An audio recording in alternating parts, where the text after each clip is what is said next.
Hi friends. ఇవాళ మా అమ్మ చెవిలో సీమ్ బౌలింగ్ ఎలా ఎయాలో నేర్చుకుందాం. ఇదిగోండి జస్ట్ 2 ఫింగర్స్ ఇలా సీమ్ మీద పెట్టండి. ఇలా హోల్డ్ చేయండి బాల్‌ని. ఇలా ఉంది కదా! సీమ్‌ని కరెక్ట్‌గా ఇవ్వండి. ఇలా ఉంది కదా! ఇలా వేస్తామండి. ఇంకోసారి మనకి ఇది బేసిక్ అండ్ షమీది సీమ్ పొజిషన్ చాలా బ్యూటిఫుల్‌గా ఉంటది. స్ట్రెయిట్‌గా భలే ఎళ్ళిద్ది చూడండి. ఇలా ఉంది కదా! హ్మ్. ఇలా సీమ్ స్ట్రెయిట్‌గా పెట్టుకొనేస్తే పిచ్ మీద గ్రాస్ ఉంటే బాల్ సీమ్ అయిద్ది. అండ్ కొన్ని కొన్ని సార్లు రఫ్ పిచెస్ మీద బాల్ స్కిడ్ గూడా అయిద్దనమాట. అందుకే షమీ చాలా డేంజర్ ఇంకోసారి.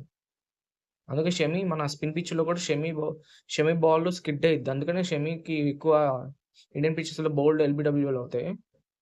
ఇదిగోండి. ఇదే గదా! ఇంతే.